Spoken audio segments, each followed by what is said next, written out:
नमस्कार दोस्तों, स्वागत है आप सभी का एक बार फिर से उत्कर्ष नर्सिंग क्लासेज के इस ऑनलाइन प्लेटफॉर्म के ऊपर, जहां पे हम लेके आए एक और धमाकेदार सेशन। जी हाँ दोस्तों, समय हो चुका है स्पेशल सेशन का। और आज के सेशन में क्या रहने वाला है खास, आज के सेशन में कौन कौन से महत्वपूर्ण प्रश्न हैं जिनको हम पढ़ने वाले हैं, समझने वाले हैं, सीखने वाले हैं।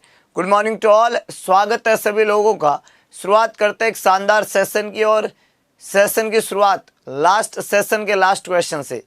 और एक ज़बरदस्त सेशन एक बार पुनः हम यहाँ पे डील करने वाले हैं उन महत्वपूर्ण प्रश्नों की जो एग्ज़ाम के पॉइंट ऑफ व्यू में इम्पोर्टेंट रहते हैं। और सबसे पहले प्रश्न से मैं स्टार्ट करूँगा। बात है ये कि आपको सवाल अच्छे से पढ़ना है, ऑप्शन को अच्छे से पढ़ना है और फिर अपना बेस्ट जवाब देने का प्रयत्न करना है। ऑप्शन और सवाल दोनों ही आपके लिए बहुत इंपॉर्टेंट है, तो उनको अच्छे से लेके आपको पढ़ते रहना है और अच्छे से लेके बेस्ट आंसर देते हुए आगे बढ़ना है। तो गुड मॉर्निंग टू ऑल, शुरू करते हैं एक शानदार सेशन की सबसे पहले प्रश्न के साथ में। और हमारा जो पहला प्रश्न है, जो लास्ट सेशन का लास्ट क्वेश्चन था, ये सवाल हमने आपसे पूछा कि nurse should carefully monitor a client for the following side effect of MgSO4 magnesium sulphate drug को लेके हमारा क्वेश्चन था।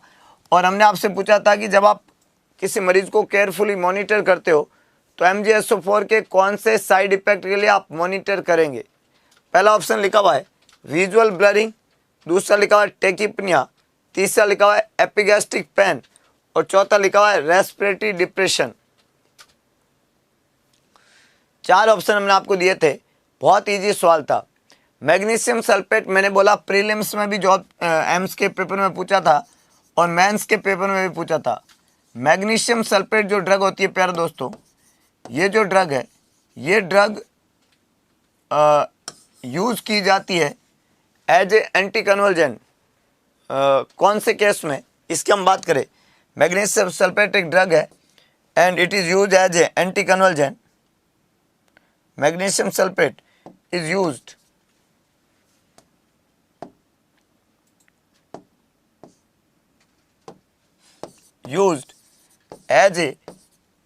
As an anti convergent. कहाँ पे यूज करते हैं प्यारे दोस्तों एंटी कन्वर्जेंट्स के रूप में? कहाँ में ली जाती है? प्री इक्लेम्सिया और इक्लेम्सिया में। प्री इक्लेम्सिया के अंदर इसको कहाँ में लेते हैं?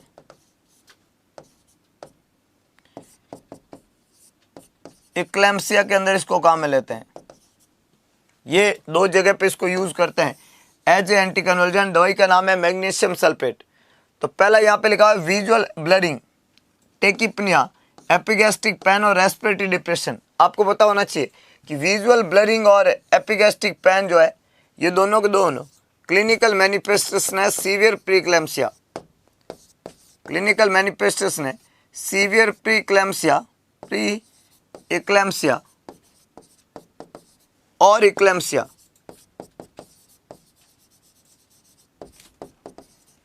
ये सीवियर प्रीक्लेम्सिया का साइन है and it will lead to indicate that client may have went into the eclampsia. उसका साइन है ये विजुअल ब्लडिंग और epigastric pain. Tachypnoea is not related to that drug that can cause bradypnoea. ये drug basically क्या करती है? ब्रेडिपनिया कराती है। और इस ड्रग की वजह से DTRs most common side effect में डीप टेंडन रिफ्लेक्सेस जो है वो एब्सेंट हो जाते हैं।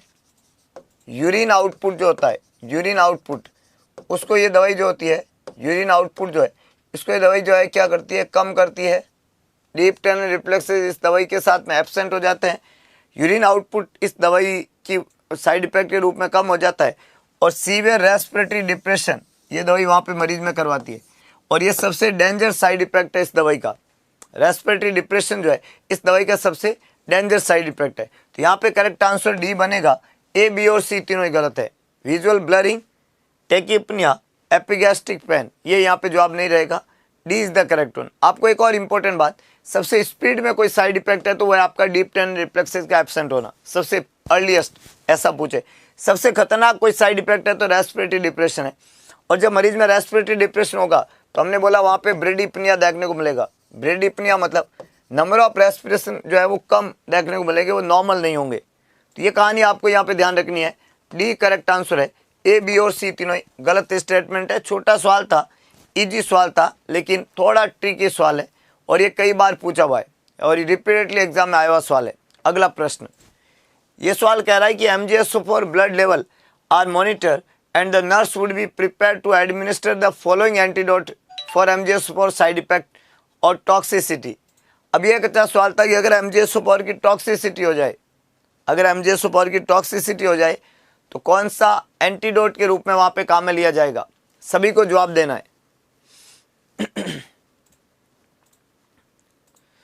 सभी को जवाब देना है, अपना अपना जवाब देना है। Antidote for MgSO4 toxicity, which is the antidote for MgSO4 toxicity.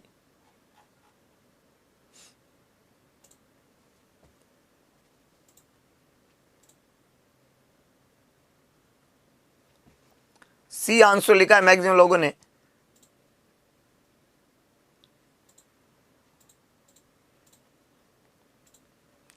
याद रखो प्यारे दोस्तों, MgSO4 की टॉक्सिसिटी में we all know, we just give the calcium gluconate. Calcium gluconate is the antidote for MgSO4 toxicity और it is also used in the treatment of hypocalcemia.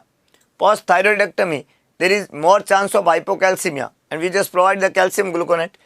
It contain rule of 10 ml का injection होता है, 10% का होता है, 10 minutes के अंदर इसको लेना होता है। ये कैल्शियम से संबंधित बात रहती है। अगर हम IV कैल्शियम देते हैं तो, इंट्रावीनस कैल्शियम देते तो कैल्शियम ग्लूकोनेट जो है one of the important drug, मैंने कहा which is use in the case of hypocalcaemia, used in hypocalcaemia, hypocalcaemia. और ये सिचुएशन कौन कौन सी होती है? Post thyroidectomy, post thyroidectomy, thyroidectomy, post blood transfusion, post blood transfusion, post blood transfusion, client with hyperkalemia,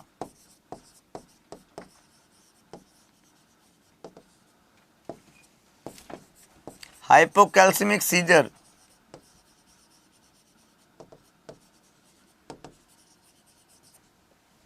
ये तमाम इंडिकेशन है जब मरीज में कैल्शियम ग्लूकोनेट काम में लेते हैं। नेलोक्सोन या नेल्ट्रोक्सोन जो होता है ये काम में लिया जाता है ओपोइड टॉक्सिसिटी के केस में। ओपोइड टॉक्सिसिटी के केस में नेलोक्सोन या नेल्ट्रोक्सोन ड्रग जो है वो काम में लिया जाता है।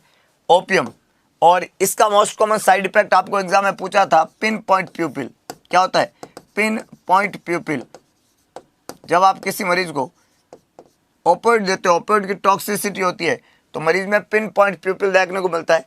उस केस में ये एंटीडोट के रूप में काम में लिया जाता है, ये एंटीडोट के रूप में काम में लिया जाता है। नेलोक्सोन या नेल्ट्रोक्सोन जो ओपोइड एनाल्जेसिक्स है, जैसे मॉर्फिन है, तो इस दवाई के मोस्ट कॉमन साइड इफेक्ट में इसके भी रेस्पिरेटरी प्रॉब्लम आती है, जैसे MgSO4 में था। हम पढ़ते हैं कि इसको सैक्रम के नाम से पढ़ते हैं, सैक्रम। और यहाँ पे पूछा गया था सेडेशन एक होता है क्योंकि ये सेडेशन कराती है दवाई, एनाल्जेसिया एक होता है क्योंकि दर्द का निवारक कराती है, एनाल्जेसिया, है ना। कॉन्स्टिपेशन एक है क्योंकि आंत को धीरे करती है, तो कॉन्स्टिपेशन देखने को मिलता है। लेकिन इतना ही नहीं, इससे रेस्पिरेटरी डिप्रेशन होता है और यूरिनरी रिटेंशन होता है, यूरिनरी रिटेंशन भी देखने को मिलता है। ये कॉमन साइड इफेक्ट है नेलोक्सोन के, सॉरी ओपियोइड एनाल्जेसिक्स या मॉर्फिन के। यूफोरिया कराती है, यूफोरिया। इन तमाम तरह की सिचुएशन में मियोसिस, प्यूपिल पिन पॉइंट हो जाना मियोसिस कहलाता है। तो ये एग्जाम में पूछा हुआ सवाल था, मियोसिस कौन कराती है? तो ओपोइड टॉक्सिसिटी होने पे या मॉर्फिन या ओपोइड एनाल्जेसिक्स, वो जब होता है या ये कोई सिम्टम आता है, रेस्पिरेटरी डिप्रेशन या ये, तो हम क्या देते हैं एंटीडोट के रूप में? नेलोक्सोन, या इसी को हम नेल्ट्रोक्सोन के नाम से जानते हैं। तो कहने का मतलब है कि फार्माकोलॉजी के कॉमन क्वेश्चंस है जो हर एग्जाम में आपकी मदद करेंगे। आपको सिंपल से तरीके से याद रखना है कि कौन सी दवाई की बात हो रही है, किस दवाई का क्या काम है, कौन सी दवाई कहाँ इंडिकेटेड है, कहाँ कॉन्ट्रा इंडिकेटेड है। इसके अलावा मैग्नीशियम ऑक्साइड या कैल्शियम हाइड्रोक्साइड जो है ये यहाँ पे काम में नहीं लिए जाते हैं एज ए एंटीडोट किसी सिचुएशन में। इस तरीके की चीज़ें आपको याद रखनी है, याद रह जाएगा, आसान है। चलिए अगले प्रश्न की तरफ बढ़ते हैं। एक और महत्वपूर्ण प्रश्न आपको वहाँ पे पूछा गया था। सवाल ये पूछा गया था कि एक नेजोगैस्ट्रिक ट्यूब इंसर्ट की हुई है प्री ऑपरेटिवली और वो अटैच करके हमने लो इंटरमिटेंट सक्शन से, किससे अटैच करी है? लो इंटरमिटेंट सक्शन से हमने अटैच कर ली। एक क्लाइंट है with an NG tube exits these symptoms. He is restlessness. वो जो क्लाइंट है वो क्या हो रहा है, रेस्टलेसनेस हो रहा है. दूसरा वो क्लाइंट क्या हो रहा है, सीरम इलेक्ट्रोलाइट आर सोडियम. उसके सीरम इलेक्ट्रोलाइट की हम बात करें तो उसमें सोडियम 138 है, पोटेशियम 4 है और ब्लड पीएच जो है वो 7.53 है. याद रखना यहाँ पे सोडियम 138 है, पोटेशियम जो है वो 4.0 है और पीएच जो है 7.53 है. आप यहाँ पे देख पा रहे हो इस सिम्टम में जिसमें CRTS continuous Ryle's tube suction है और 2 इलेक्ट्रोलाइट और 1 पीएच, 3 रीडिंग मेरे को यहाँ पे दी हुई है.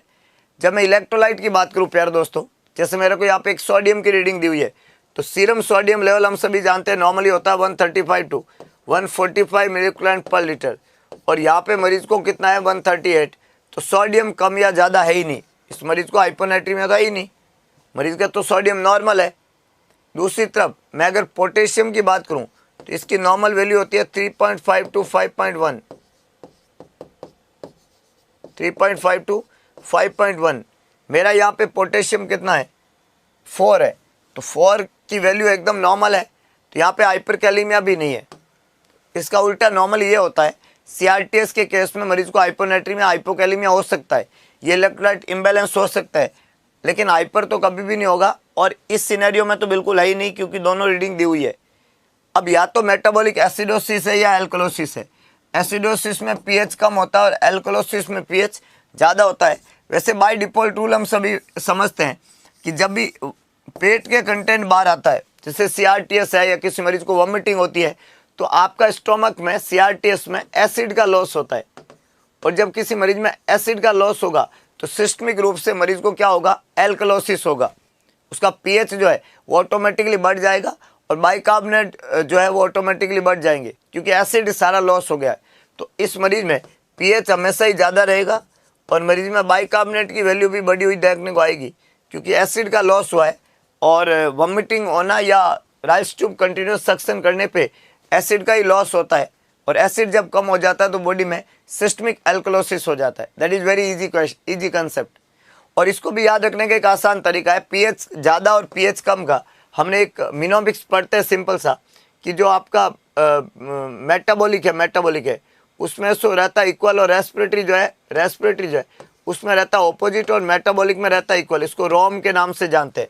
रोम एक सिटी है, कहाँ पे है बताओ, रोम कहाँ पे है? रोम हमने तो एक रोम मिनोमिक्स बनाया और इस पर हम यही बोलते हैं कि जो रेस्पिरेटरी कंडीशन अगर होती है, रेस्पिरेटरी कंडीशन होती है तो हमेशा ऑपोजिट रीडिंग आती है. ऑपोजिट मतलब अगर पीएच आपका जो है आपका ज़्यादा है तो PCO2 जो है क्योंकि रेस्पिरेटरी के लिए जिम्मेदार है वो कम रहेगी और पीएच आपका अगर कम है तो PCO2 जो है वो आपका क्या रहेगा, ज़्यादा. ये तो सिचुएशन है रेस्पिरेटरी के लिए. तो रेस्पिरेटरी में जो सिचुएशन बनती है वो हमेशा बनती है ऑपोजिट. और मेटाबॉलिक जो होती है, मेटाबॉलिक में सिचुएशन बनती है सेम इक्वल.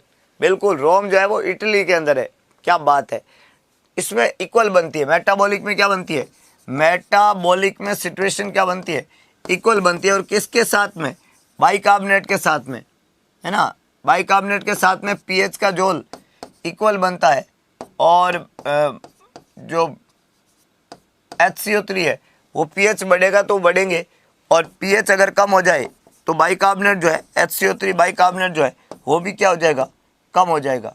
ठीक है, पीएच का कम होना, पीएच का ज़्यादा होना, बाइकार्बोनेट के नंबर का कम होना या ज़्यादा होना, ये दो चीज़ें आपको यहाँ पे समझनी है. यहाँ पे यही हुआ है, पीएच बढ़ी और बाइकार्बोनेट बढ़े. क्यों? क्योंकि कंडीशन मेटाबॉलिक है. तो मेटाबॉलिक के अंदर पीएच बढ़ती है तो बाइकार्बोनेट हमने बोला बढ़ेगा. तो करेक्ट आंसर यहाँ पे आपका क्या बन जाएगा. ये कुछ इंपॉर्टेंट बात जो है यहाँ पे इस सवाल को लेके थी. तो कुछ सवाल के अंदर ट्रिकी बातें होती है, कुछ सवाल के अंदर समझने वाली चीज़ होती है. कई बार हम क्या है कि उसके कंपोनेंट को जब तक नहीं समझेंगे, उसके विजन को जब तक नहीं समझेंगे तब तक सवाल के गलत होने की संभावना ज़्यादा हो जाती है. तो एक बार सभी लोग पूरे उत्साह के साथ में अगरबत्ती लगा के और अपने आप को कॉन्फिडेंट करेंगे और सेशन को कंटिन्यू बहुत उत्साह के साथ में पढ़े. याद रखना हर दिन आपको एक जोश, जुनून और उत्साहित मन के साथ में रहना है। सेशन हर दिन अटेंड करना है, क्वेश्चन हर दिन पढ़ना है, क्योंकि हमें नहीं पता ना कि कौन सा पढ़ा हुआ क्वेश्चन कहाँ पे वापस दोबारा काम आने वाला है। तो आपको तो उसी तरीके से चलते रहना है कि मेरे को सवाल पूछा जाएगा, मैं उसका पूरा दिमाग लगा के जवाब दूंगा, और ऐसा मैं हर दिन करूंगा। हर दिन मैंने सेम मेहनत की तो डेफिनेटली मेरी मेहनत अलग लेवल पे चली जाएगी। अब यहाँ पे सवाल ने पूछा था कि कौन सा क्लासिफिकेशन ड्रग का कॉन्ट्रा इंडिकेटेड है उस क्लाइंट में जिसको हाइपरट्रॉपिक कार्डियोमायोपैथी होती है। कार्डियोमायोपैथी बहुत इंटरेस्टिंग और बहुत ही ज़बरदस्त टाइप की डिजीज़ है। आपने देखा होगा कार्डियोमायोपैथी जो बीमारी है एकमात्र ऐसी बीमारी है जिसके इलाज के लिए क्या करना पड़ेगा, कार्डियक ट्रांसप्लांट होता है। कार्डियोमायोपैथी का ट्रीटमेंट हमेशा हार्ट ट्रांसप्लांट होता है, ध्यान रखना। तो किसी मरीज में अगर नया हार्ट ट्रांसप्लांट की बात होती है, इसका मतलब मरीज किससे सफ़र कर रहा है, कार्डियोमायोपैथी से। ये पैदाइशी से होती है, जेनेटिक्सली होती है, और इसमें हार्ट का जो स्ट्रक्चर फॉर्मेशन है वो प्रॉपर नहीं होता है। कार्डियोमायोपैथी में हार्ट का स्ट्रक्चर फॉर्मेशन प्रॉपर नहीं होता है।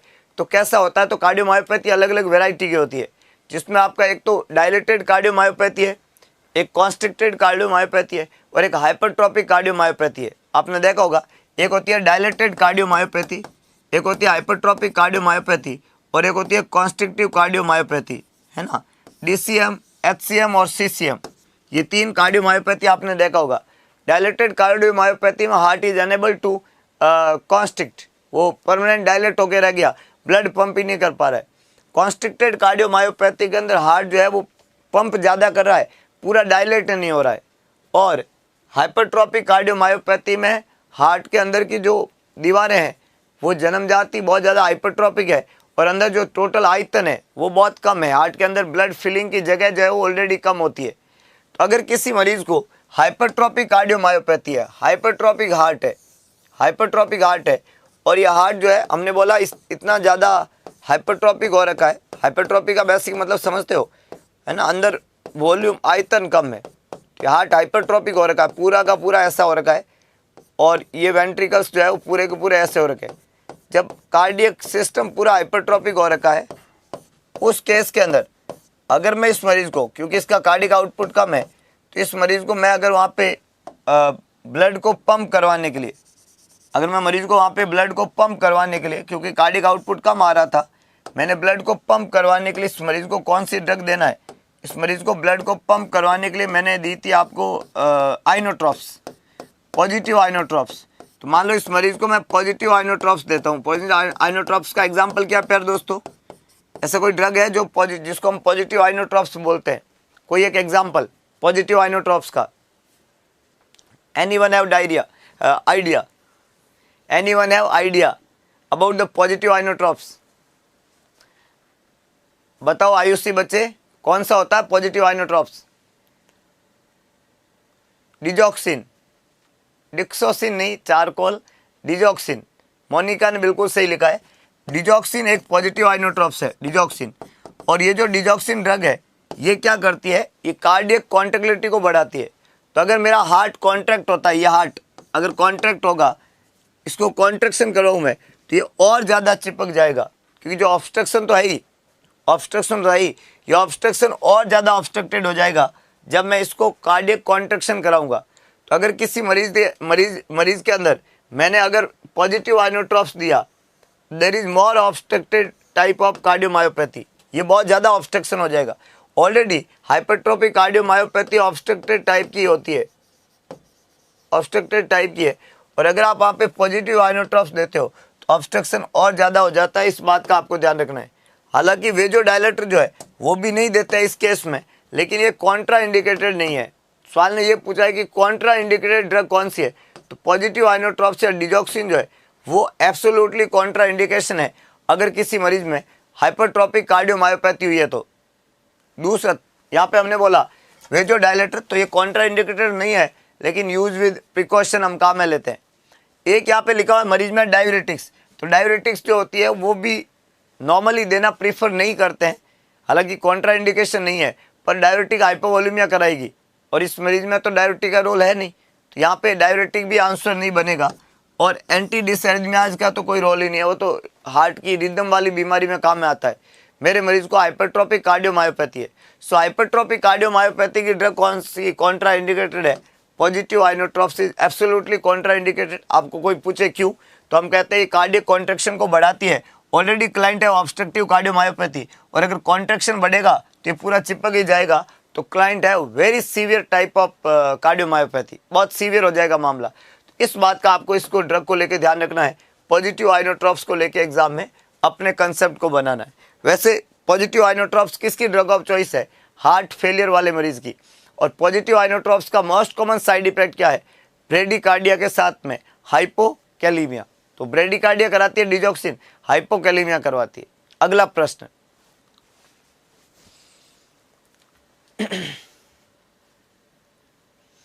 देखो भाई, कुछ बच्चे जो है वो पढ़ाई पे फोकस कम कर रहे हैं, तो एक बार बच्चे अगरबत्ती लगा के अच्छे से पढ़ लो, है कि नहीं है? पढ़ाई पे फोकस करोगे तो आने वाला एग्जाम अच्छा होगा आपका, और इस पे फोकस नहीं करोगे तो आने वाला एग्जाम थोड़ा गंभीर हो जाएगा। तो एक बार पूरा जोश, पूरा उत्साह दिखना चाहिए। वो कहता है ना कि नन्ही चींटी जब दाना लेकर चलती है, चढ़ती दीवारों पर 100 बार फिसलती है, मन का विश्वास रगों में साहस भरता है, चढ़कर गिरना और गिरकर चढ़ना कभी नहीं आ करता, आखिर उसकी मेहनत बेकार नहीं होती, कोशिश करने वाले की कभी हार नहीं होती। तो कोशिश पूरे मन से करिएगा, और कोशिश में कुछ भी कमी नहीं रहनी चाहिए। वो कहता ना, हार नहीं मानूंगा, रार नहीं ठानूंगा, काल के कपाट पे लिखता चला जाऊंगा, मैं गीत नहीं गाऊंगा। तो गीत एकदम जीत वाले गाने, है कि नहीं सभी को? अगला प्रश्न आपके लिए, ए आंसर लिखा है मैक्सिमम बच्चों ने। सेमिनार में रजिस्ट्रेशन के लिए लिंक नहीं दिया, ये ऊपर दिया हुआ ना बच्चे, है ना? ये ऊपर देखो, सेमिनार में रजिस्ट्रेशन के लिए नीचे दी गई लिंक पर जाए, और ये लिंक दी हुई है ऐसे करके, है कि नहीं? वो लिंक ही है, ऊपर ही ऊपर देखो, आप जो पढ़ रहे हो ना, ये ऊपर ही ऊपर जो है ये लिंक है कि नहीं है? तो इस पे आपको सेमिनार में रजिस्ट्रेशन करने के लिए इस लिंक को यूज करना है। सेमिनार 15 तारीख को है, 15 अक्टूबर को, ठीक है बच्चों? हाँ, तो to ensure proper client education, the nurse should teach the client taking sublingual nitroglycerin to expect which of the following response with administration. आप सभी जानते हैं नाइट्रोग्लिसरीन दवाई जिसका रूट है सबलिंगुअल, ये जो नाइट्रोग्लिसरीन दवाई है, और इस दवाई का रूट क्या है? इस दवाई को देने का तरीका होता है सबलिंगुअल, और ये इस्केमिक हार्ट डिजीज होती है या कोरोनरी आर्टरी डिजीज के अंदर काम में ली जाती है। कोरोनरी आर्टरी डिजीज में सबसे पहले एंजाइना है, तो एंजाइना की दिए तो ड्रग ऑफ चॉइस है, एंजाइना की दिए ड्रग ऑफ चॉइस है। और दूसरी जो दवाई होती है वो एमआई होती है। एमआई की ड्रग ऑफ चॉइस तो नहीं है, लेकिन हाँ इसको एमआई में भी यूज़ करते हैं, है कि नहीं है? तो यहाँ पे एक तो होता है आपका एंजाइना, एंजाइना की ड्रग ऑफ चॉइस है, और दूसरा होता है आपका एमआई। एमआई की ड्रग ऑफ चॉइस तो नहीं है, पर हाँ it is use in MI. तो आपने देखा होगा एक मिनोमिक्स चलता है हार्ट अटैक के केस में, मोना, जिसमें मॉर्फिन देते हैं, ऑक्सीजन देते हैं, नाइट्रोग्लिसरीन देते हैं, और जो है आपका एस्प्रिन देते हैं। तो ये बहुत इंपॉर्टेंट एस्पेक्ट है। नाइट्रोग्लिसरीन दवाई काम में ली जाती है कोरोनरी आर्टरी डिजीज, एंजाइना और एमआई दोनों ही मरीजों के द्वारा, दोनों ही केस के अंदर। तो सवाल ने ये पूछा है कि आप क्या टीच करेंगे जो मरीज नाइट्रोग्लिसरीन ले रहा है? Stinging, burning when place under the tongue, temporary blurring of vision, generalize urticaria with prolong use and urinary frequency. याद रखना, ये जो सिम्टम है, यूरिन का फ्रीक्वेंट आना, यूरिन का फ्रीक्वेंटली आना, मरीज को जनरलाइज पूरी बॉडी पे लंबे समय तक अर्टिकेरिया होना, या मरीज में टेम्पररी विजन का ब्लरिंग हो जाना, ये इस बीमारी के नॉर्मली कॉमन अकरेंस नहीं है, और ये थोड़े डेंजर इफेक्ट भी है। तो ये एक्सपेक्टेड नहीं है, ये अगर होता है तो गड़बड़ है, और ये नहीं होना चाहिए। ये ड्रग रिएक्शंस के साइंस होते हैं, ये इस दवाई से के साथ में कॉमन है। अगर आप इस दवाई को आप जीभ के नीचे रखोगे तो वहाँ पे थोड़ा स्टिंगिंग, थोड़ा बर्निंग होता है जीभ के नीचे रखने पे, ये नॉर्मल है, मतलब ये प्रॉब्लम है। बाकी तीनों बातें इस दवाई को लेके एकदम क्या है, मतलब डायरेक्ट एक्सपेक्टेड चीज़ नहीं है। ये एक्सपेक्टेड है कि अगर आप जीभ के नीचे रखोगे तो थोड़ा आपको स्टिंगिंग, थोड़ा बर्निंग फील तो होगा, लेकिन फिर भी ये दवाई बड़ी काम की है, ये बात आपको ध्यान रखनी है। और ये जो तीन चीज़ें हैं ये इसके साथ में एक्सपेक्टेड नहीं है, अगर होती है तो ये ड्रग रिएक्शंस के साइन है, ये अबनॉर्मलिटी के साइन है। समझ रहे हो प्यारे दोस्तों? मतलब ये नहीं होना चाहिए, जबकि ये इस दवाई के साथ में एक्सपेक्टेड है, मतलब हो सकता है। सवाल की लैंग्वेज जब समझ में आती है तो सवाल को करना थोड़ा इजी हो जाता है। लैंग्वेज जब ढंग से नहीं समझते तो सवाल गलत होने के चांसेस और भी ज़्यादा हो जाते हैं।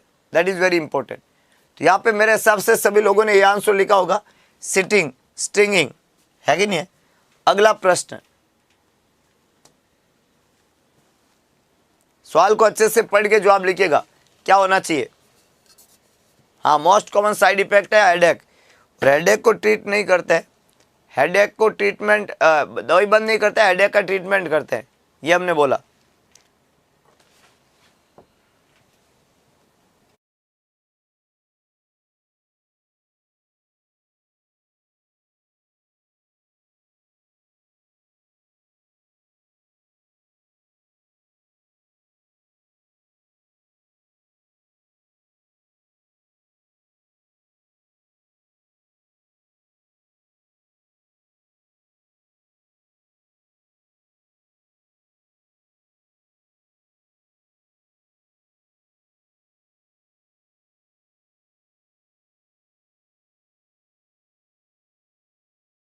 क्या क्वेश्चन ढंग से नहीं दिख रहा है? क्यों भाई, इतना आसान, इतना साफ सुथरा, इतना बड़ा बड़ा शब्दों में क्वेश्चन लिखा हुआ है, ये ढंग से क्यों नहीं दिख रहा है बताओ। इजी क्वेश्चन है, इजी क्वेश्चन है, आराम से जवाब दिया जा सकता है आप लोगों के द्वारा।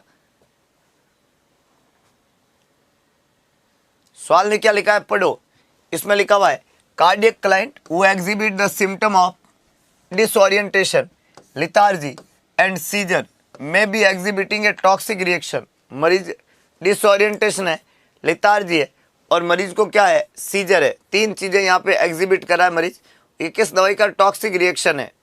किसी भी मरीज का डिसओरिएंट होना, किसी भी मरीज का लिथार्जी होना और सीजर।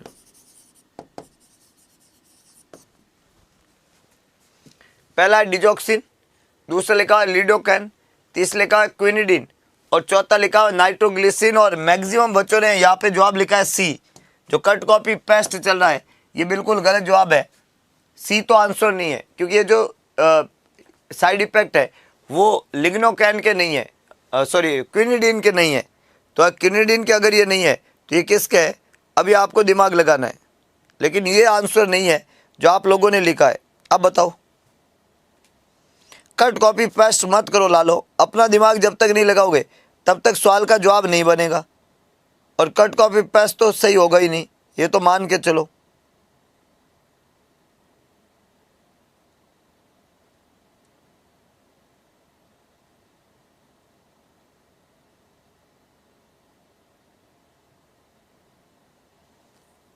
डिसओरिएंटेशन, लेथार्जी और सीजर।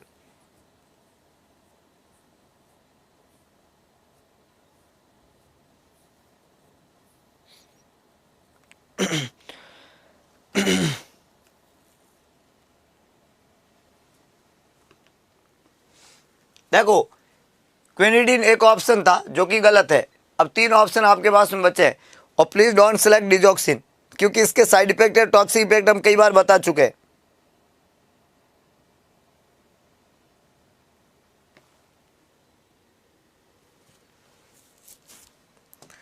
सुनो, अगर मैं डिजॉक्सिन के साइड इफेक्ट की बात करूं तो इसके कॉमन साइड इफेक्ट के अंदर एनोरेक्सिया, नोजिया, वॉमिटिंग और ब्लड विजन। ये आपने सुना होगा, येलो विजन कह सकते हम इसको, येलो विजन। तो ये तो होगा नहीं, इसके जवाब होने की संभावना है नहीं किसके, डिजॉक्सिन के, क्योंकि इसका मोस्ट कॉमन साइड इफेक्ट ये होता है एनोरेक्सिया, नोजिया, वॉमिटिंग और येलो विजन। अगर मैं बात करूं क्विनिडीन की, जिसको मैंने अभी यहाँ पे गलत किया, इसका कॉमन साइड इफेक्ट के रूप में रेस्पिरेटरी डिप्रेशन होता है। रेस्पिरेटरी डिप्रेशन वहां पे देखने को मिलता है। क्विनिडीन के कॉमन साइड इफेक्ट के रूप में हिपेटोटॉक्सिसिटी वहां पे देखने को मिलती है, हिपेटोटॉक्सिसिटी वहां पे देखने को मिलती है। और इसके क्विनिडीन के साइड इफेक्ट के रूप में रेस्पिरेटरी डिप्रेशन वहां पे देखने को मिलता है, हिपेटोटॉक्सिसिटी वहां पे देखने को मिलती है। और एक और इंपॉर्टेंट, थ्रोम्बोसाइटोपिनिया कराती है दवाई। क्या करवाती है? Thrombocytopenia, thrombocytopenia. तीन बातें हमने यहाँ पे लिखी। एक तो होती है ये रेस्पिरेटरी डिप्रेशन कराती है, हिपेटोटॉक्सिसिटी और थ्रोम्बोसाइटोपिनिया। जो मेरे क्वेश्चन से रिलेटेड नहीं है। ये anorexia, nausea, vomiting, yellow vision मेरे क्वेश्चन से रिलेटेड नहीं है। और नाइट्रोग्लिसरीन से हेडेक और डिजीनेस होता है, हेडेक एंड डिजीनेस, जो मेरे क्वेश्चन से संबंधित नहीं है, क्योंकि नाइट्रोग्लिसरीन के साइड इफेक्ट ये नहीं है। मेरे क्वेश्चन में हो रहा है मरीज डिसओरिएंट हो रहा है, मरीज लिथार्जी हो रहा है और मरीज सीजर एग्जिबिट कर रहा है। अगर मरीज डिसओरिएंट, लिथार्जी और सीजर एग्जिबिट कर रहा है तो मरीज को लिग्नोकैन का टॉक्सिसिटी हुआ है। किसका टॉक्सिसिटी हुआ है? ये जो साइन है ये टॉक्सिक रिएक्शन है। और ये किसका टॉक्सिक रिएक्शन है? लिग्नोकैन का टॉक्सिक रिएक्शन है, जो कि एक एंटी जो है एक आपका क्या कह सकते हैं हम इसको, लोकल एनेस्थेटिक एजेंट है। तो लिग्नोकैन एक लोकल एनेस्थीसिया है और उसका टॉक्सिक इफेक्ट मरीज में देखने को मिल रहा है, डिसओरिएंटेशन, लेथार्जी और सीजर। यहाँ पे लिग्नोकैन को हम एज ए एंटी एरिथमिक भी काम में लेते हैं, इसको सोडियम चैनल ब्लॉकर के नाम से जानते हैं। और हार्ट कार्डियक रिदम जब गड़बड़ होता है तो भी इसको यूज करते हैं। लेकिन इसका मोस्ट कॉमन साइड इफेक्ट जो है वो टॉक्सिक रिएक्शंस जो है वो ये हो सकता है, डिसओरिएंटेशन, लेथार्जी और सीजर। इसलिए आपने देखा होगा जब भी किसी मरीज को लिग्नोकैन देते हैं उससे पहले उसमें AST जरूर चेक करते हैं। सेंसिटिविटी रिएक्शन हमेशा लिग्नोकैन देने से पहले जरूर चेक करनी होती है। ऑपरेशन थिएटर में भी किसी मरीज को भेजते हैं जिसको एनेस्थीसिया लगेगा, उसका पहले लिग्नोकैन से हम AST जरूर करते हैं ताकि ड्रग रिएक्शंस ना हो और ये जो खतरनाक वाले सिम्टम है ये वहां पे अपेयर ना हो। क्लियर है प्यारे दोस्तों? अगला प्रश्न, सवाल ये भी मजेदार है। Which of the following ECG changes would seen as positive myocardial stress test response? Positive MI, हमने बोला पॉजिटिव MI, मायोकार्डियल इंफाक्शन या मायोकार्डियल स्ट्रेस जो है पॉजिटिव आया, ये ECG में कहाँ पता चला? सभी को जवाब लिखना है। आंकड़ा बिल्कुल नया होना चाहिए भाई, तो आंकड़ा एकदम आग की तरह फैल जाना चाहिए। वो कहते हैं ना, लगा दे आग पानी में, जवानी उसे कहते हैं। लगा दे आग पानी में, जवानी उसे कहते हैं। और जो एग्जाम की खोपड़ी फोड़ के सीन ले सिलेक्शन, कहानी उसे कहते हैं। एग्जाम आपका है, एग्जाम आगे वाले आपको ही देने हैं।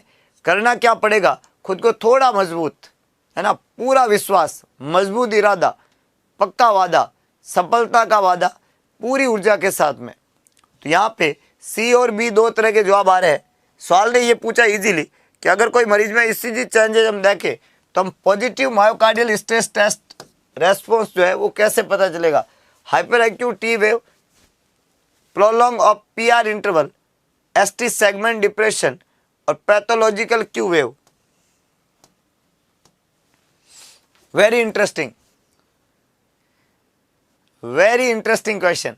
हमने ये पूछा कि कौन सा ECG changes positive myocardial infarction, positive myocardial infarction जब होता है, पॉजिटिव मायोकार्डियल कंडीशन की हम बात करें तो MI की बात यहाँ पे हो रही है। जब भी किसी मरीज में MI होता है, MI होता है, यहाँ पे दो चीज होती है, ST एलिवेटेड MI या ST डिप्रेस्ड MI।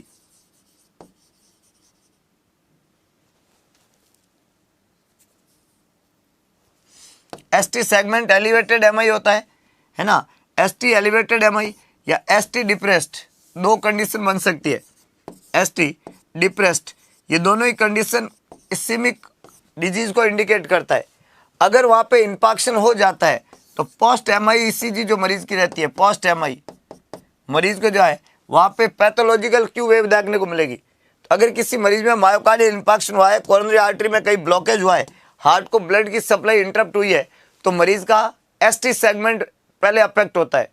यहाँ पे बहुत बेहतरीन बात है। तो अगर मैं यहाँ पे ST सेगमेंट की बात करूँ, P वेव QRS कॉम्प्लेक्स है और यहाँ पे ST सेगमेंट बनेगा और ये जो ST सेगमेंट है या तो ST एलिवेशन देखने को मिलेगा वहाँ पे, इसको तो बोलते हैं ST एलिवेशन कि P वेव है भाई, QRS कॉम्प्लेक्स है और T वेव है।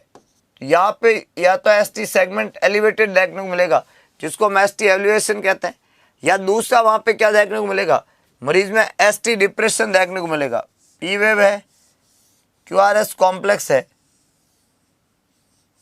ये, तो ये जो यहाँ पे देखने को मिलता है इसको ST डिप्रेशन के नाम से जानते हैं। ये जो देखने को मिलेगा इसको हम बोलते हैं ST डिप्रेशन। क्या बोलते हैं? ST depression.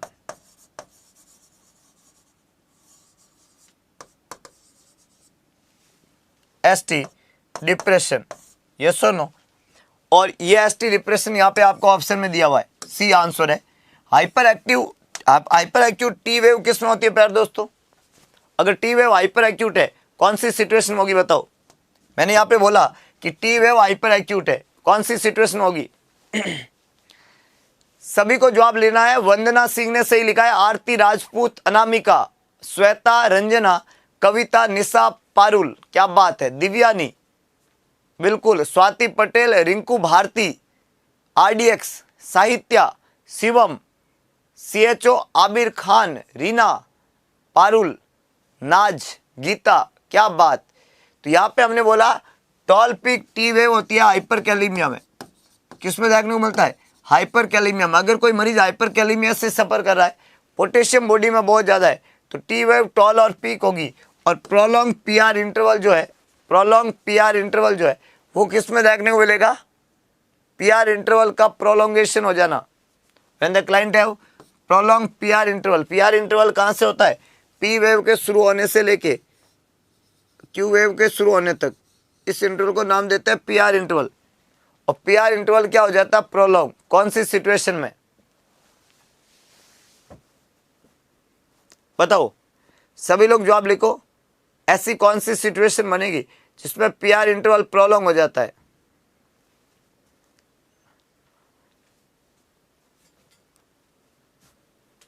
अगेन बहुत बढ़िया। हाइपोकैल्सीमिया में क्यूटी इंटरवल में चेंजेस आते हैं, ध्यान रखना, याद रखना। कुछ बहुत बच्चे हाइपोकैल्सीमिया को हाइपोकैल्सीमिया जो होता है, हाइपोकैल्सीमिया में ध्यान रखना, व्हेनेवर द क्लाइंट है हाइपोकैल्सीमिया और हाइपरकैल्सीमिया, और उसके अंदर आपको ईसीजी चेंजेस पूछे, यह हाइपोकैल्सीमिया और हाइपरकैल्सीमिया, तो हाइपोकैल्सीमिया के केस में क्या होता है? यहाँ पे अफेक्ट कौन होता है? QT interval. पोटेशियम के केस में कौन अफेक्ट होता है? QT interval. और हाइपोकैल्सीमिया के केस में क्यूटी इंटरवल जो है वो प्रोलॉन्ग हो जाता है, प्रोलॉन्ग क्यूटी इंटरवल।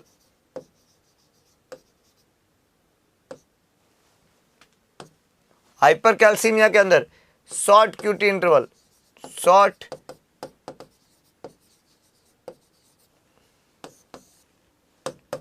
यहाँ पे क्यूटी इंटरवल प्रोलॉन्ग हो जाता है, यहाँ क्यूटी इंटरवल शॉर्ट हो जाता है।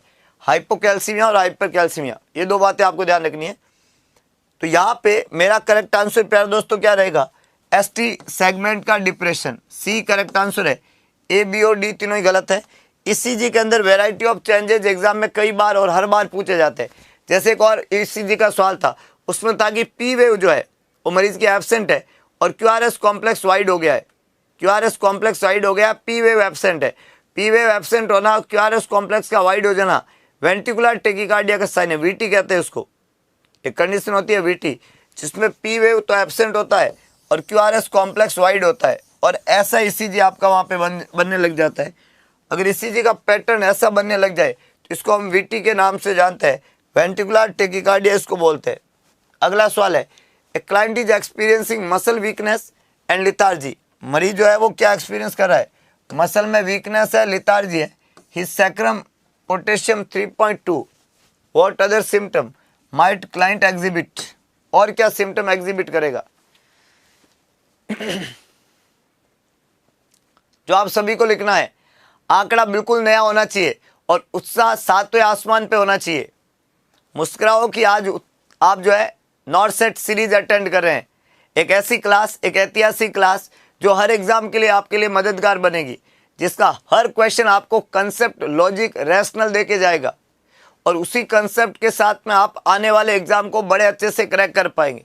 तो मैंने यहाँ पे सिंपल सा पूछा कि अगर किसी मरीज में पोटेशियम का लेवल 3.2 है तो मरीज जो है और वो लिथार्जी हो रहा है और वीकनेस हो रहा है, तो मरीज और क्या सिम्टम एग्जिबिट करेगा? जब पोटेशियम का लेवल 3.2 हो गया है, जो कि एक हाइपोकैलेमिक कंडीशन है। पहला ऑप्शन यहाँ पे लिखा है टीटेनी, क्या लगता है आपको?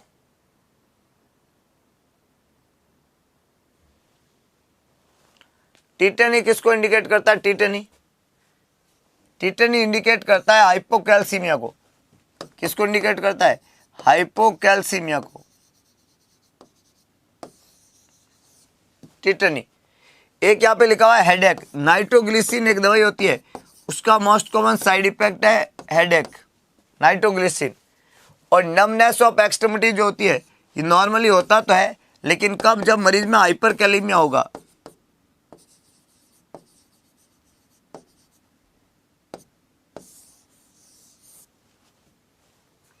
मैंने 3 चीजें लिखी है। टीटेनी किस में देखने को मिलता है? हाइपोकैल्सीमिया में। नमनेस किस में होता है? हाइपरकैलेमिया में। और नाइट्रोग्लिसरीन के साइड इफेक्ट के रूप में क्या होता है? हेडेक। तो मेरा एक ही ऑप्शन बचता है कि जब मरीज को मसल में वीकनेस हो, लिथार्जी और पोटेशियम 3.2 हो, तो मरीज को कार्डियक डिसएरिथमियाज के लिए भी असेस कर लेना चाहिए, क्योंकि पोटेशियम थोड़ा लोअर साइड में, और जब पोटेशियम लोअर साइड में होता है कंडीशन होती है हाइपोकैलेमिया। और हाइपोकैलेमिया में अगर मैं ईसीजी करता हूँ, ईसीजी का फाइंडिंग क्या रहेगा ये भी बहुत इंपॉर्टेंट है। तो व्हेनेवर द क्लाइंट है हाइपोकैलेमिया और we are doing the ECG, तो यहाँ पे आपके मरीज के अंदर हाइपोकैलेमिया के केस में टी वेव जो होती है, टी वेव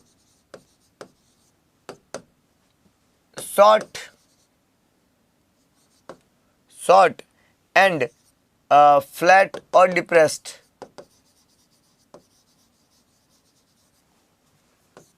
टी वेव जो है शॉर्ट हो जाती है, फ्लैट हो जाती है या डिप्रेस हो जाती है। तो टी वेव जो है ये या तो फ्लैट हो जाएगी या अंदर की तरफ डिप्रेस हो जाएगी, और एक नई वेव वहाँ पे पैदा होगी, और वो क्या होगी?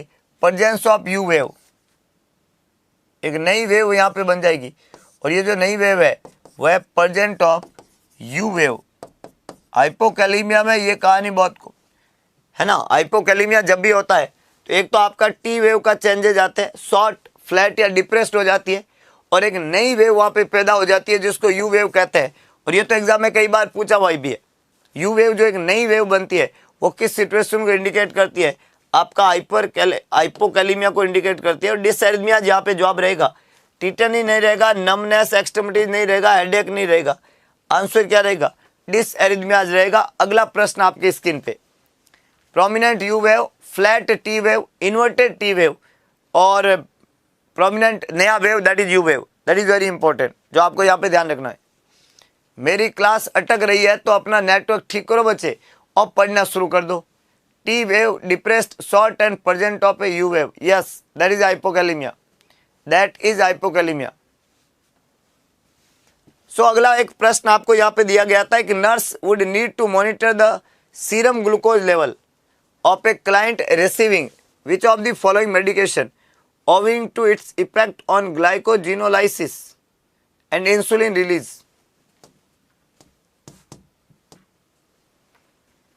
अच्छा सवाल है, कंसेप्ट और रैशनल का सवाल है कि एक मरीज है और उसमें हम मॉनिटर कर रहे हैं serum glucose level. Serum glucose level, ये लेवल मरीज में हम मॉनिटर कर रहे हैं, सीरम ग्लूकोज लेवल मॉनिटर कर रहे हैं मरीज में। Client receive which of the following medication owing to its effect glycogenolysis and insulin release.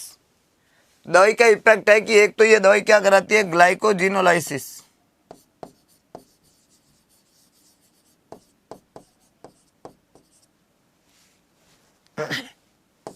Glycogenolysis. और ग्लाइकोजिनोलाइसिस का मतलब होता है ग्लाइकोजन से क्या बनना? ग्लाइकोजन से ग्लूकोज बनना। अल्टीमेटली ब्लड में ग्लूकोज का लेवल ही बढ़ेगा एंड इंसुलिन को रिलीज करवाएगा। तो जब ग्लूकोज ब्लड में बढ़ेगा तो इंसुलिन रिलीज होगा।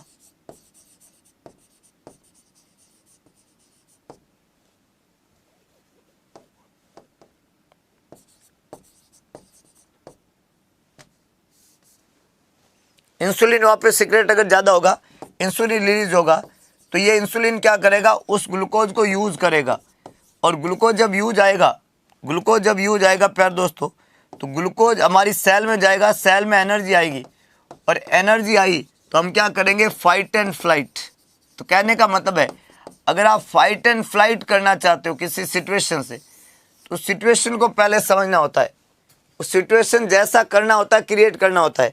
तो फाइट एंड फ्लाइट के लिए जिम्मेदार इन दवाइयों में ना तो नॉरएपिनेफ्रिन है, ना डोबुटामिन है, प्रोप्रानोलोल है। वो दवाई जो फाइट एंड फ्लाइट रेस्पॉन्स देती है वो एपिनेफ्रिन है ना। एपिनेफ्रिन वो ड्रग है जो फाइट एंड फ्लाइट के नाम से भी जाना जाता है। और इस ड्रग को देने के बाद में ये ड्रग ऑटोमेटिकली जो है इंसुलिन की अवेलेबिलिटी और उसके साथ में ग्लूकोज की अवेलेबिलिटी, ताकि इंसुलिन ग्लूकोज को यूज में लेवे और बॉडी को क्या मिले, एनर्जी, और बॉडी जो है या तो फ्लाइट कर सके वहाँ से, या सिचुएशन से क्या कर सके, फाइट कर सके। तो सिंपैथेटिक नर्वस सिस्टम की तरह एड्रिनल मेडुला का एक हार्मोन है एपिनेफ्रिन और नॉरएपिनेफ्रिन। एपिनेफ्रिन का काम है ये सिंपैथेटिक नर्वस सिस्टम की तरह फाइट एंड फ्लाइट रिएक्ट करता है। समझ रहे हो? जिन बच्चों को समझ में आया वो अगरबत्ती लगाए, और जिनको समझ में नहीं आया वो तो तुरंत प्रभाव से अगरबत्ती लगाए, क्योंकि आपका विश्वास, आपका संकल्प शक्ति उस अगरबत्ती में दिखता है। आपका ये रोज सुबह उठने का संकल्प उस अगरबत्ती में दिखता है। तो मैं हमेशा कहता रहता हूँ कि अगर आप संकल्पित होकर काम करेंगे तो डेफिनेटली सफलता श्योरिटी के साथ में आपको मिलेगी। अगला सवाल आपका है, तो यहाँ पे मेरा करेक्ट आंसर डी बनेगा। ए, बी और सी तीनों ही गलत स्टेटमेंट है, और इसके अंदर तीन बातें यहाँ पे बोल दी है, इफेक्ट, ग्लाइकोजिनोलाइसिस और इंसुलिन रिलीज। अगला प्रश्न इजी सवाल है, आईसीपी को लेके क्वेश्चन था। सवाल कह रहा है कि which of the following would have the physiological effect of decrease intracranial pressure. किसका फिजियोलॉजिकल इफेक्ट है डिक्रीज इंट्राक्रैनियल प्रेशर का?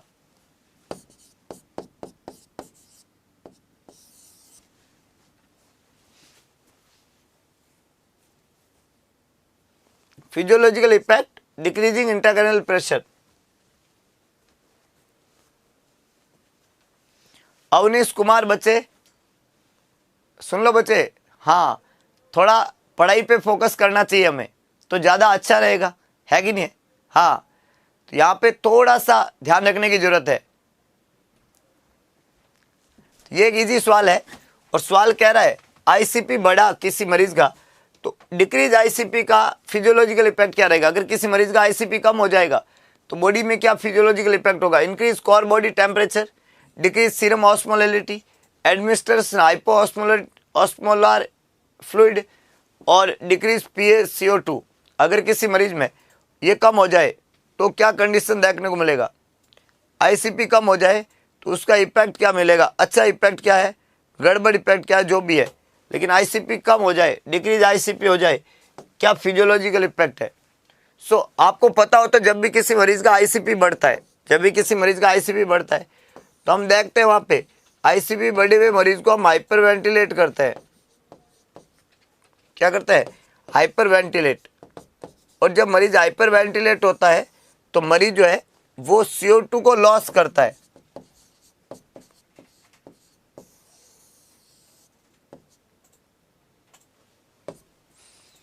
आईसीपी बढ़ा हुआ है मरीज में, आईसीपी बढ़े हुए मरीज को हम हाइपर वेंटिलेट करते हैं, और जब हाइपर वेंटिलेट करते हैं तो मरीज के अंदर जितना भी कार्बन डाइऑक्साइड है उसको वो लॉस करता है, और जब बॉडी से CO2 का लॉस होता है तो फिजियोलॉजिकली ऑटोमेटिकली वहाँ पे इंट्राक्रैनियल प्रेशर कम हो जाता है, ब्रेन को ब्लड का फ्लो कम होके, क्योंकि बढ़ा हुआ CO2 जो है वे जो कॉन्स्ट्रिक्शन कराता है,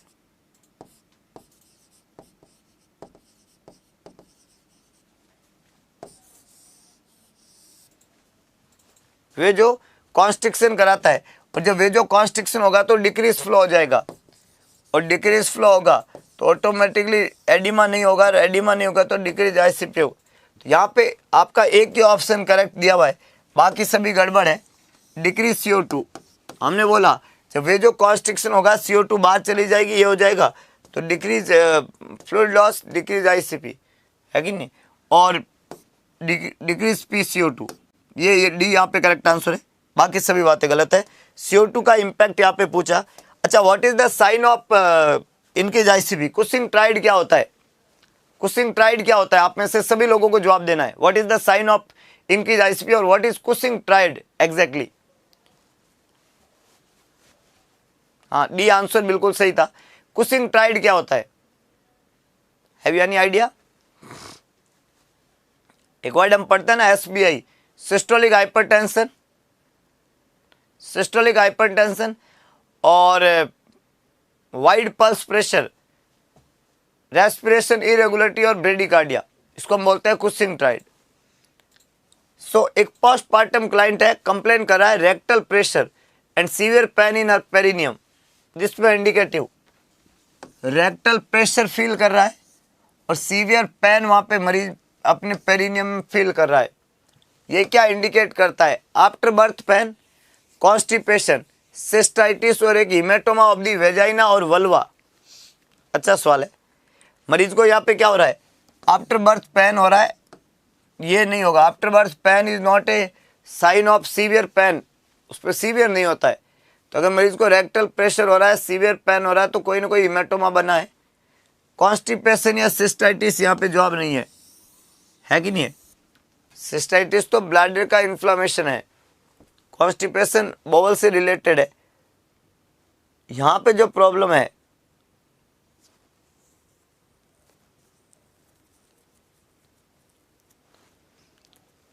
तो यहाँ पे जो प्रेशर लग रहा है रेक्टम के ऊपर और सीवियर पेन की बात हो रही है, तो यहाँ पे सिस्टाइटिस या कॉन्स्टिपेशन नहीं होगा। आफ्टर बर्थ पेन जो है ये नॉर्मल पेन होते हैं।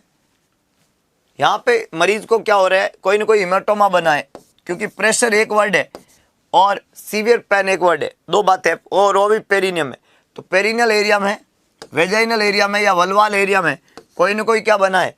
Collection of blood. हिमेटोमा का मतलब होता है collection of blood, blood collection.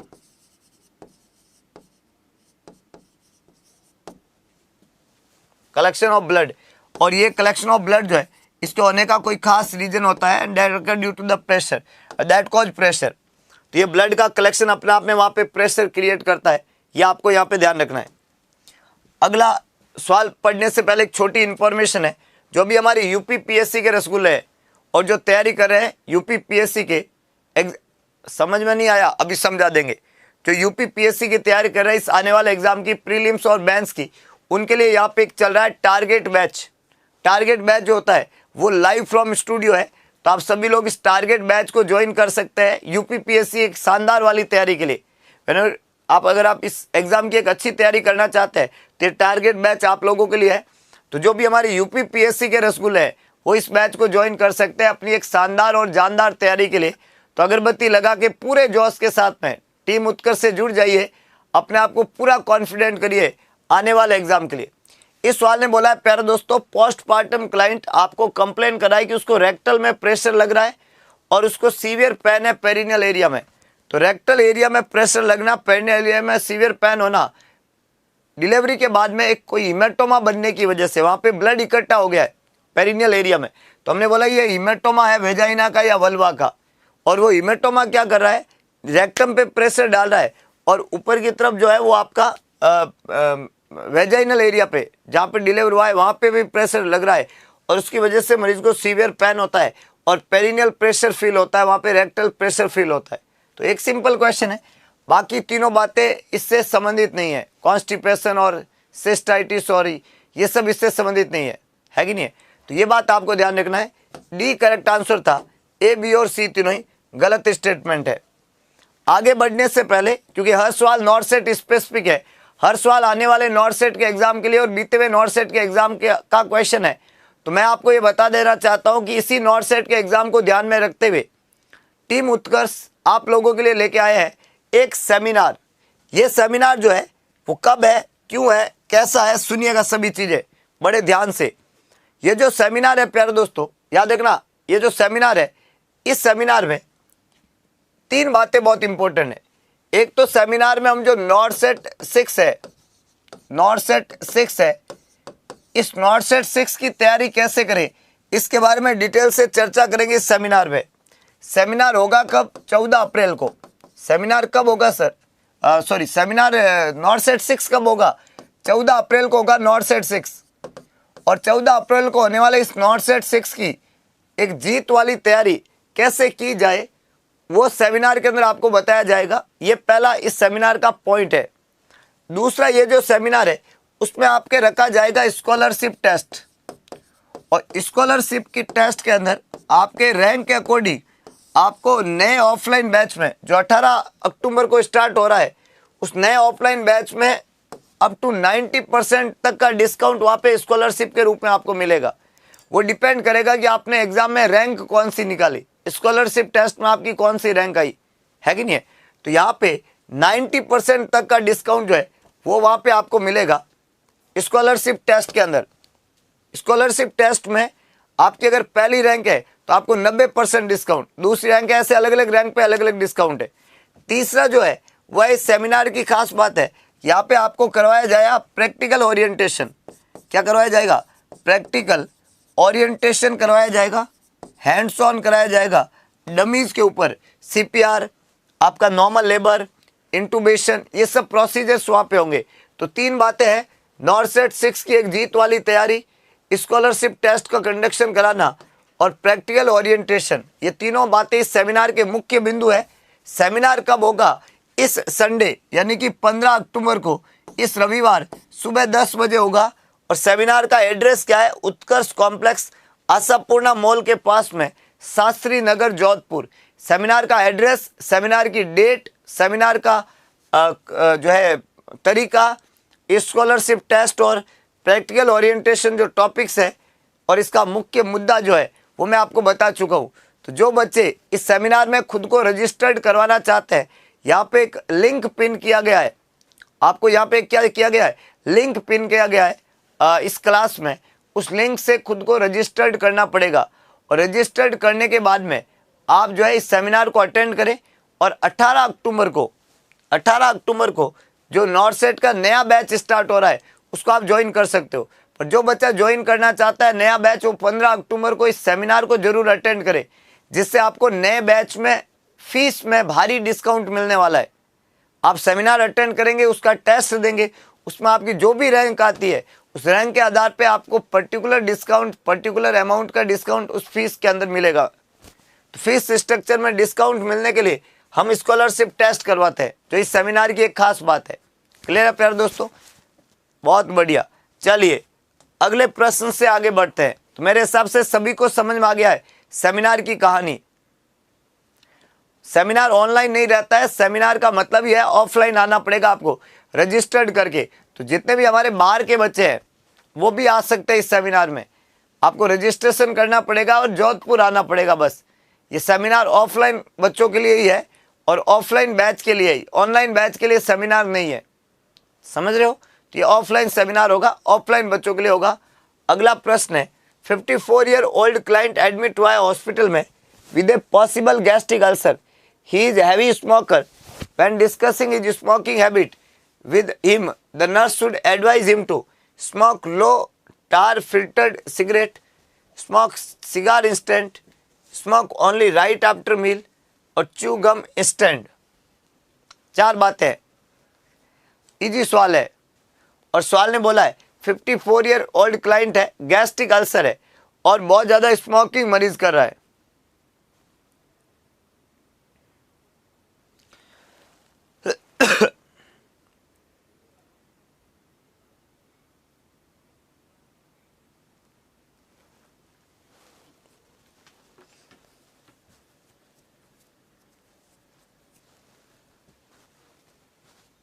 Easy सवाल है।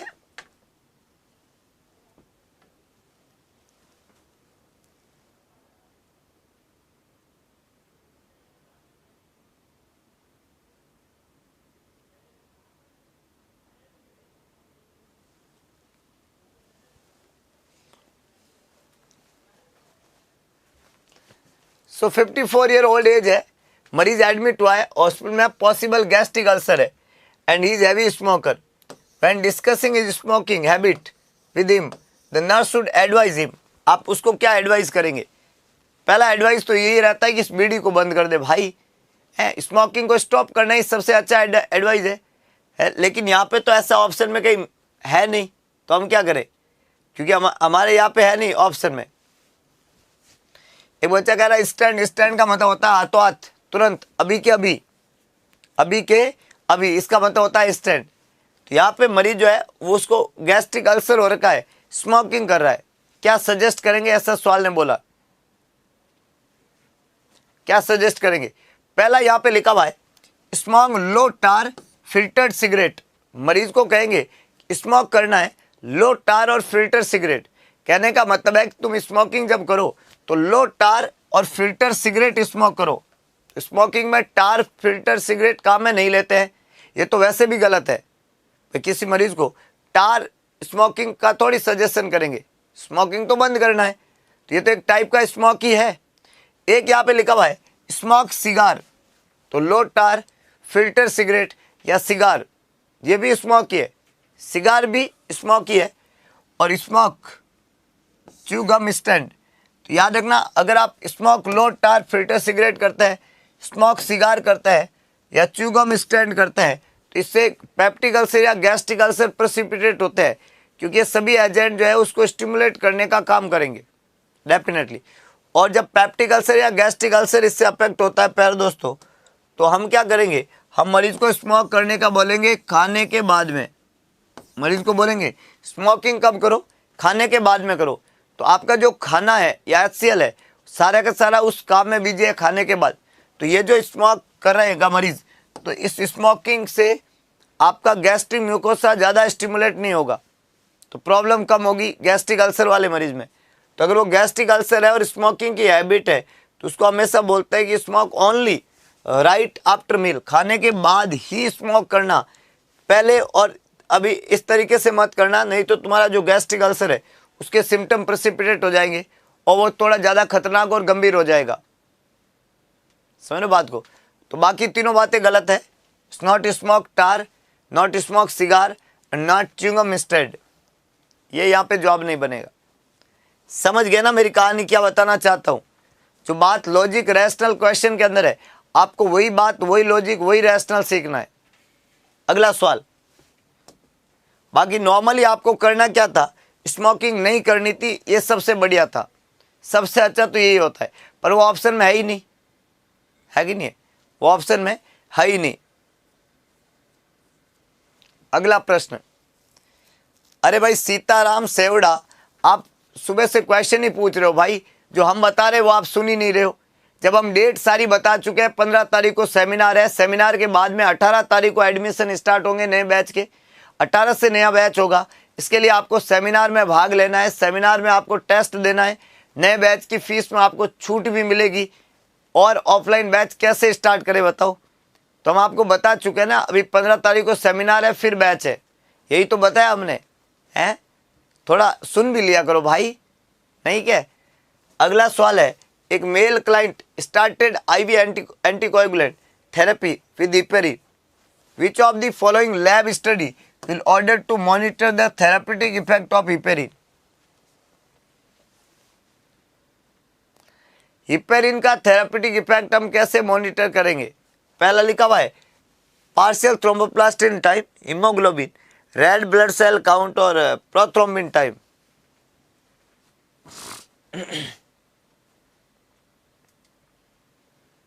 बहुत इजी है, हमने यहाँ पे बोला पार्शियल थ्रोम्बोप्लास्टिन टाइम, जो एपीटीटी होता है, एक तो PTINR होता है, एक एपीटीटी होता है।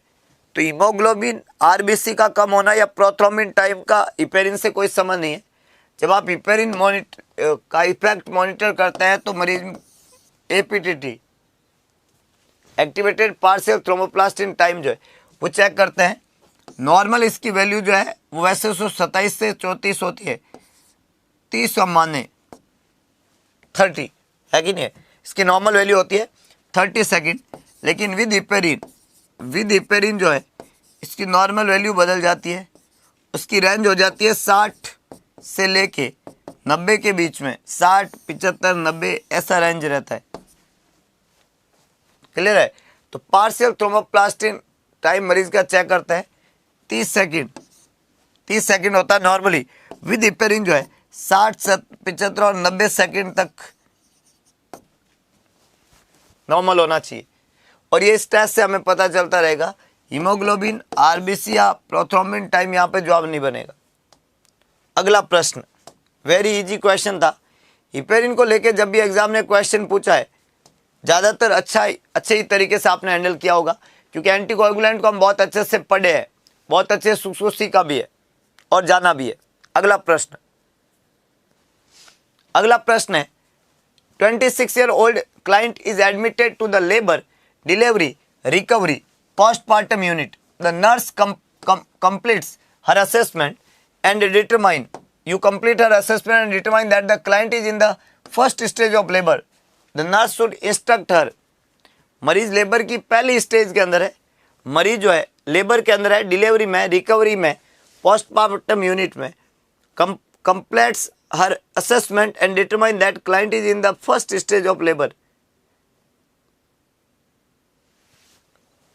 Nurse should instruct her, पहला है hold her breath during contraction, to be flat on her back, not to push with her contraction and to push before becoming fully dilated. क्या बात, इतना इजी सवाल है लेकिन फिर भी कई रसगुल्लों ने सवाल को गलत तरीके से अटेम्प्ट किया। प्यारे दोस्तों, जब तक सवाल की भाषा को नहीं समझा जाएगा तब तक सवाल के गलत होने की संभावनाएं ज़्यादा पैदा हो जाती है। इस सवाल ने बहुत इजी तरीके से पूछा कि 26 साल की एक लेडी है, सवाल की लैंग्वेज को समझिएगा, और लेबर डिलीवरी रिकवरी एडमिट हुई है, लेबर में डिलीवरी हो गई और रिकवरी फेज में पोस्टमार्टम यूनिट में। सवाल क्या कह रहा है कि जब आप इस लेडी का असेसमेंट करते हो, पूरा कंप्लीट आपने असेसमेंट किया, तो आपने डिटरमाइन किया कि client first stage of labour के अंदर, उस दौरान क्या इंस्ट्रक्शंस थे। पहला लिखा हुआ है कि उस दौरान मरीज को hold a breath during contraction, मरीज को फ्लैट लेटना है, मरीज को पुश नहीं करना है कॉन्ट्रैक्शंस को, और मरीज को पुश नहीं करना है before becoming fully dilated, to push before becoming fully dilated. ये जो 4 ऑप्शन है इसमें आपको ये बताना है कि कौन सा असेसमेंट जो है वो यहाँ पे रहेगा, और इसके काफ़ी सारे जवाब आए हैं। पोस्टमार्टम में है, हाँ पोस्टमार्टम है मरीज तो, लेकिन काफ़ी सारे जवाब आए, कुछ को ए लग रहा है, कुछ बच्चों को डी आंसर लग रहा है, कुछ को लग रहा है कि ये इंस्ट्रक्ट करेंगे, कुछ को डी लग रहा है कि ये करने का बोलेंगे, कुछ बच्चे कह रहे हैं कि फ्लैट रखेंगे बैक के ऊपर, और कुछ कह रहे हैं not to push with contraction के साथ में मरीज को कहेंगे पुश नहीं करना है। तो देखते हैं कि आपके ये जो जवाब है इसमें किसका जवाब सही है। इसके लिए आपको एक काम करना पड़ेगा, जवाब को कमेंट बॉक्स में देना पड़ेगा। वीडियो के लास्ट में जो कमेंट बॉक्स खुलता है वहाँ पे अपना जवाब लिखना है और अपने जवाब को वेरीफाई करना है कल के सेशन में। कल का सेशन भी सुबह 8 ही बजे होगा, और कल और सेशन सुबह 8 बजे रहेगा, फिर रोज़ सुबह 6 बजे रहेगा। तो कल भी 8 बजे था, आज भी सेशन 8 बजे है, और कल आपका सेशन सुबह 8 बजे होगा, फिर आपका सेशन दोबारा वापस कितने बजे होगा प्यारे दोस्तों, सुबह 6 बजे। हर दिन सेशन को अटेंड करें, इन सभी क्वेश्चंस को दोबारा पढ़ लेना, आपके एग्जाम के लिए ये बहुत इंपॉर्टेंट है, बहुत इंपॉर्टेंट है आने वाले एग्जाम के लिए और बीते हुए एग्जाम के। तो आप सभी को बड़े उत्साहित मन के साथ में पढ़ना है, हमेशा एक अपने अंदर जिद जुनून पागलपन रखना है। जिन बच्चों ने सेमिनार में रजिस्ट्रेशन नहीं कराया, पहले आओ पहले पाओ है, तो अगर रजिस्ट्रेशन कराने में कोई देरी हो गई तो डेफिनेटली आप इस मौके से चूक जाएंगे। तो लिंक दिया हुआ है आपको इस वीडियो के अंदर, आपको कमेंट बॉक्स में भी नीचे लिंक दे दिया जाएगा। उस लिंक के थ्रू आप इस सेमिनार को रजिस्टर्ड कर सकते हो और अपनी सीट को कंफर्म कर सकते हो। हमेशा याद रखें, ईश्वर का दिया कभी अल्प नहीं होता, जो टूट जाए वो संकल्प नहीं होता। हार को लक्ष्य से दूर ही रखना मेरे दोस्त, क्योंकि जीत का कोई विकल्प नहीं होता। और सौगंध महादेव की, हम पैदा हुए जीतने के लिए, संकल्प सिर्फ एक है, जब तक तोड़ेंगे नहीं तब तक छोड़ेंगे नहीं। तो मिलते हैं दोबारा एक नए सेशन के साथ में कल सुबह ठीक 8 बजे। तब तक के लिए जय हिंद, जय भारत, जय महाकाल।